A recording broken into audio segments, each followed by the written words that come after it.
The SEC has taken aim at Robinhood right as the outflows from Grayscale's Bitcoin Trust have began to show signs of slowing down finally. Plus, we are going to be digging into the $20 trillion problem facing the Japanese government and central banks at large. Welcome one, welcome all. Good morning. Apologies for the delay. Been a hot and heavy morning. Shout out to every single one of you out in the chat for joining me on these Monday morning macro updates. We have Mr. Mark Deadwood, Museum of Corruption, Museum of Corporation, that'd be weird. Juicer Kang and Rob Lowe.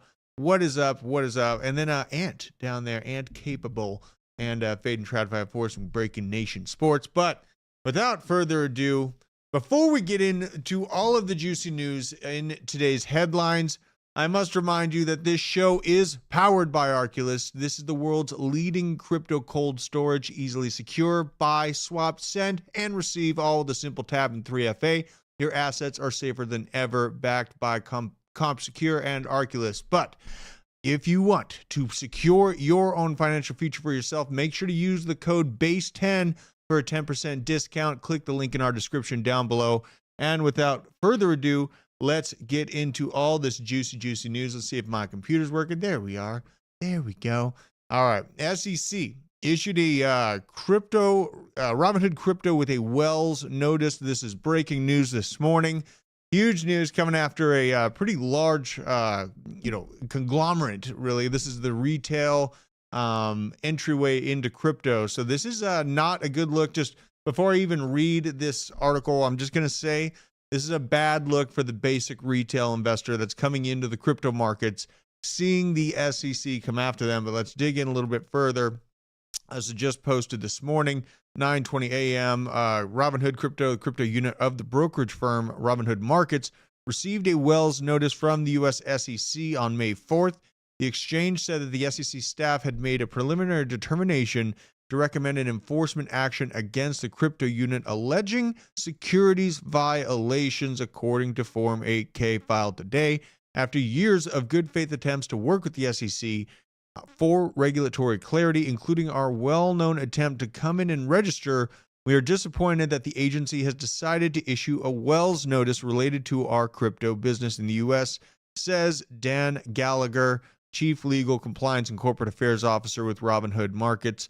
Further statement, we firmly believe that the assets listed on our platform are not securities, and we will look forward to engaging the SEC just to make it clear how weak any case against Robinhood would be on both the facts and the law.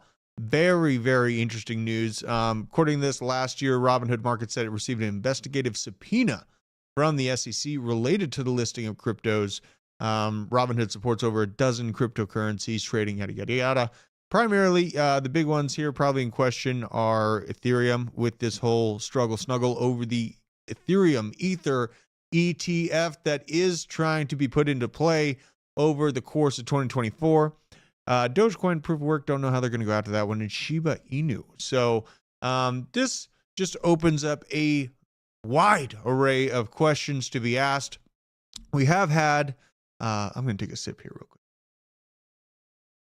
In the past, we've had Gary Gensler lump Ethereum into Bitcoin's classification of a commodity. Now, over the past year, he's walked back those conversation talking points. He actually refused to answer this question, is Ethereum a security or not, when he was asked by political representative Patrick McHenry just about a year ago. So just pretty big black eye for this retail-friendly entry point for people that are trying to get involved in crypto.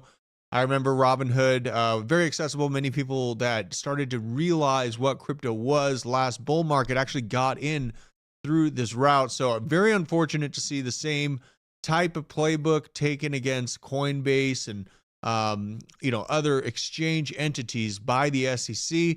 Gary Gensler just cannot get enough of this arbitrage of the market, scaring you away. Not really us here in the basement. We're already in it. We're knee deep, but scaring the next wave of investors away, potentially just adding a little bit of pause to thought for them as they get involved with this.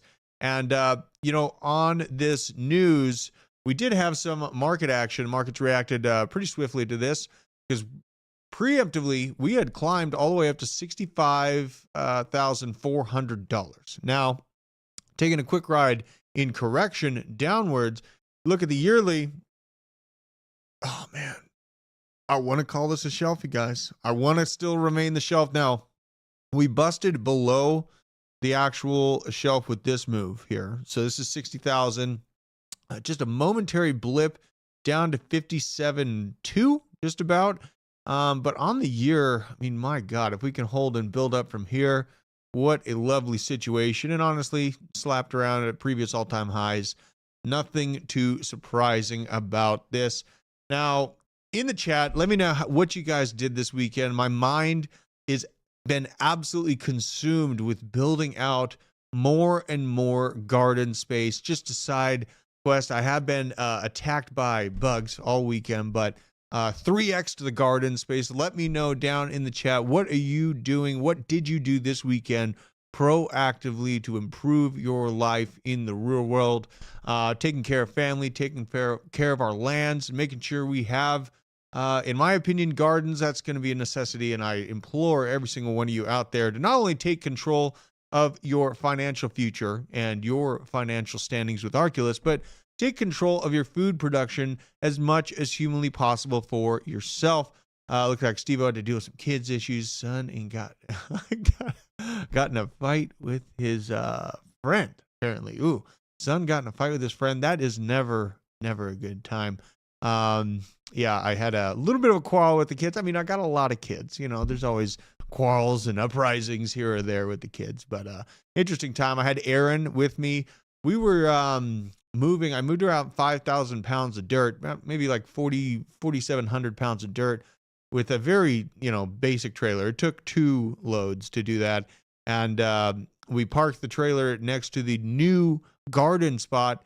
And out from the trampoline, we have this gated off trampoline area, comes my daughter with no shoes on, in her underwear, telling me that she needs shoes. I was like, you need to get more shoes on, girl. Absolutely ridiculous, but just had a nice wholesome time out there. Had the kids doing the gardening with me. Got a little kid gardening section, got to start them early. But all of this news on Bitcoin, yes, it did stop us in the moment just on that nice juicy return up to the 70K realm. But there is some good things happening in the background. Now, this came out late Friday, but this definitely matters for where we're heading this week in crypto. Looks like nursed over hangover from Nicole Ministator. Ate some good food. There you go, James Slater. Did some push-ups. Sack nasty, getting after it. Yeah, Crypto Steve-O, never mess with the sack nasty. You know what I'm saying? Vehicle extraction class. Extrication class? Vehicle extrication class. Throng never ends. That sounds very, very interesting. Yeah, I saw a post this weekend about how important it is, if you get attacked while you're in your vehicle and it's stopped or disabled, it's a killing box. So that is definitely something to think about if you are hacking inside the vehicle. Vehicle is, it's not going to stop rounds for the most part. You know what I mean? Just keep that in mind. But so we have all of this stuff happening in the macro. We have, all these wars breaking out, all these bond problems happening in Japan. We are going to be digging into this, but this is the graph just showing the finally, after 78 days, this is from Vivek for real _ after 78 days of consecutive outflows, GBTC, they could have made this more fluent. ETF has just had an inflow of $63 million. This is on Friday. The tides are getting ready to turn. Now, you pair this with the overall MACD. I don't have maybe I can pull it up, but I do see the MACD finally breaking into the green. Crypto, my ladies, my gentlemen, if the fact that we are holding this line amidst all of the doom and gloom that has been said to be out there, all of those gigantic retracements that the gold bugs are calling for, not really showing its face. And, I don't think that we're in that true altcoin season yet, but it is boiling to the top. Oh, Manly planted 50 tomatoes, absolutely getting sick with it. yeah, man, 3x your bags, 3x your food production. I mean, it just feels so dang good to have a little garden going in the background, and nothing is more wholesome. I swear to God, nothing's more wholesome than having your kids and your family out there, your wife, just taking care of the garden, putting your hands to the earth. It's a very recentering process. Now, let's see if I can pull up. I want to pull up the MACD indicator and see where we are at. Moving average. Okay, so let's see if this is it. Oh, it's hiding it from me. You're hiding it from me.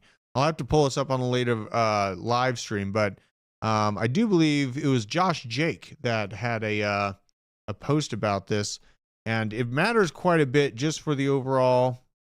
Let's see here, Joshua Jake.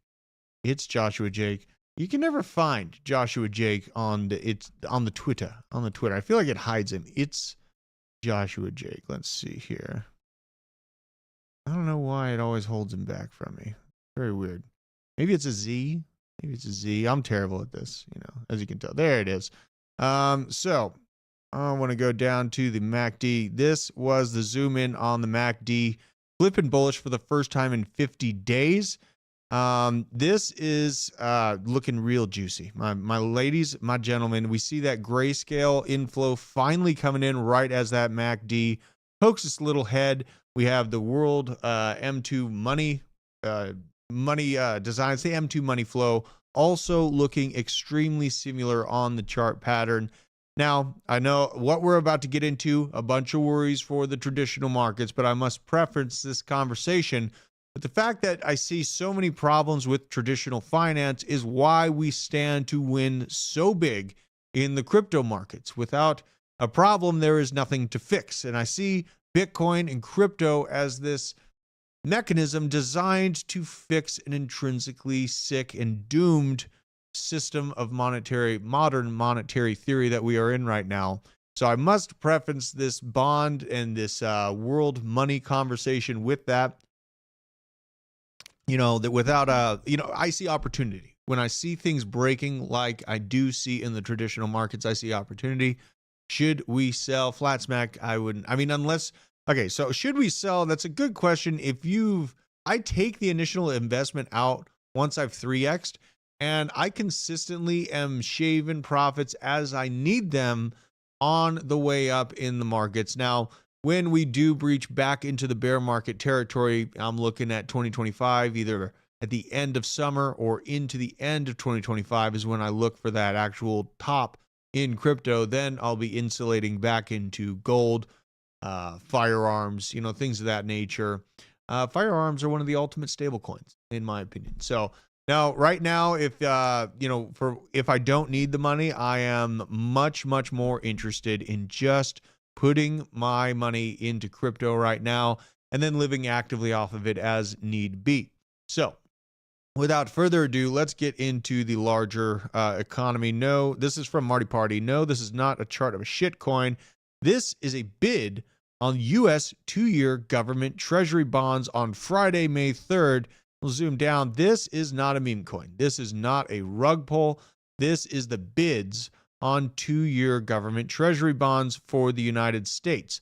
Now, when the bid is low on a government treasury bond, it indicates that there's less demand from investors for these bonds. The situation can happen for several reasons. One possibility is that investors might be anticipating an increase in the interest rates, which would make existing bonds less attractive. Another reason could be concerns about the credit worthiness of the government issuing those bonds.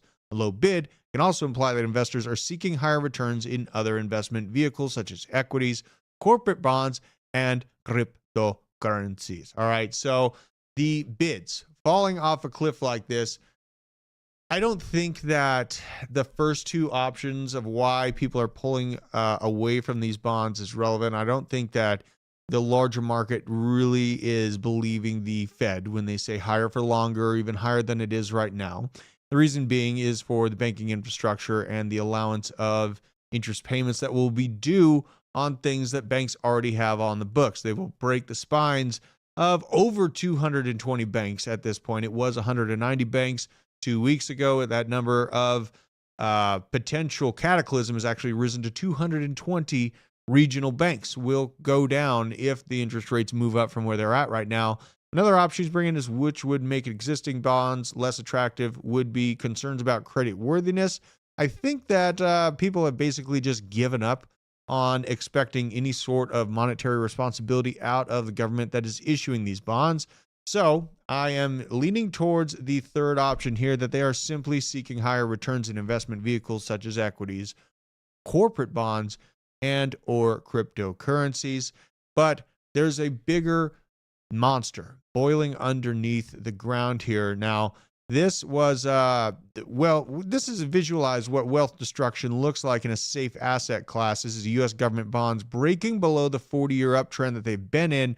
They're now trading around the 2013 levels. This is a lost decade for these bond holders. This is the U.S. Treasury bond market and Treasury bond futures, and just broke below a long-standing upward level, stemming back all the way to right around 1984. So very, very interesting to see this major sign of weakness come for the U.S. Treasury bond market.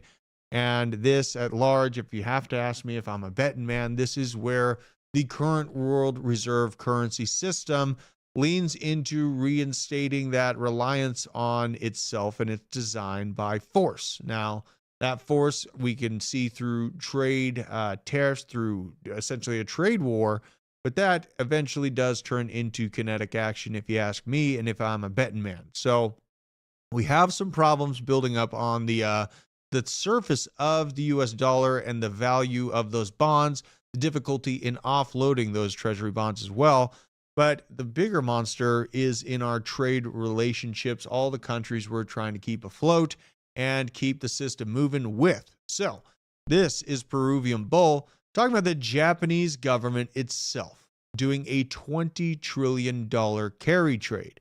George Saravelos, the head of currency research at Deutsche Bank, examined a combined balance sheet of the Japanese government encompassing the government-mangled pension fund, GPIF, the Bank of Japan, the BOJ, which you always hear about in the news, and state-owned banks. He examined the asset and liability composition of Japan's $20 trillion debt. Basically, this debt is a gigantic carry trade that involves borrowing yen at a zero bound and buying assets in a higher yielding currency. But this means with it that the government itself has become trapped. If the central bank raises the rates on the government, it will have to start paying the money out to all the banks to carry the trade's profitability. And this will quickly begin to unwind. According to this Deutsche Bank analyst, this would result in higher interest rate payments on the bank reserves and a fall in the value of government bonds, along with the reduction of value of government assets within that, in this environment of higher interest rates, potentially causing a financial crisis in Japan the same level as 2008. Thus, they cannot really afford their carry trade to blow up in their face, so they must keep it on, slowly whittling away at their currency. And the Bank of Japan will do interventions to slow the fall, but they will have to let it fall eventually. Now, this is the underlying dark sickness that lies within traditional finance. Now, the concerns with these things and seeing the potential for the banking industry in and of itself to go down, not to mention all of the cyber potentials that we face here as we automate all of these monetary systems. If we become fully tethered to an electronic system only for value transfer, things can get very ugly very, very quick in really just a few hours should we continue to automate these systems. But Japan, interesting situation they have. Now, I just talked about this gigantic $20 trillion sickness that's on the underside of Japan's economy, a major trade partner to the United States. But Japan, in my opinion, will probably react differently should their bubble truly burst. This came out of Wall Street Silver, just talking about Japanese culture and how it's different from the rest of the world, really. Here's why.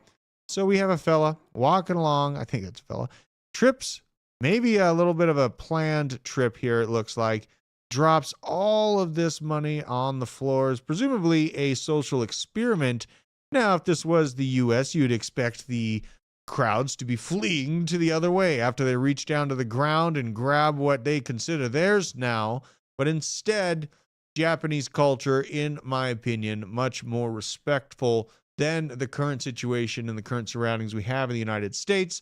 So I am of the opinion that, the chaos that would consume America within just a few hours should the grid or the banking system go down would probably not be the same type of situation in Japan. But, regardless, they are, stuck and beholden to their central bank just the same as the United States is. Let's see here. It should be a Discord group since you all just hype each other on amongst mods. Boring finance and computers. I'm glad you're here with us, buddy. I'm glad you're here with us. Stick around. You might actually make some money. So here we have this coming out of Game of Trades. Households have run out of excess savings. Now, this is the retail, just regular person, day to day, their savings falling off a cliff. It looks basically inverse to the M2 money flow, to the Bitcoin MACD. This is the middle class and the lower class being left behind. This is household excess savings as a share of GDP going into the red for the first time in quite some time. Current levels are worse than 2019. The worst part is this is happening just as the labor market started to weaken. This will not end well. And I am of that opinion as well. I just think it'll take some time to really see the pain of this completely unfold. They're going to continue cooking the books to the moon. And Crypto Crabman, I am half Japanese, so all my financial decisions are wonky. Shout out to you, man. Shout out to you. And now here in the United States, that transfer of wealth is being visualized now. This is the top 1% of earners now have more wealth than the middle class. Share of all households' wealth by year Q2, 1993 to 2023. This is a very long-term money graph showing how the top 1% in the United States are now definitely outpacing the entirety of middle class wealth. This is where you see the absolute destruction, the haves and the have-nots. Those who have crypto or yield-bearing assets will be very sharply distinguished from those that don't in the future. It is a grim reality that I see, but it's happening all in lifetime, my people. Now, with that, with the potential for all of these things boiling on the underside, we have the opportunity here in crypto to really take advantage of this, to lean into the danger that is happening within TradFi and within the general markets at large. So, like I said at the beginning of the show, without a sickness, without a problem to fix, there is no massive point of excitedness for me in this technology. The reason why I am so excited about Bitcoin and handling our finances in a sovereign manner, putting it on cold storage like what we do with Arculus. Link in the description. Get 10% off your Arculus today if you want to actually take control of your future. But the entire system I do worry about coming unraveled. And with that, I need to operate from a position of strength for my family, for my community.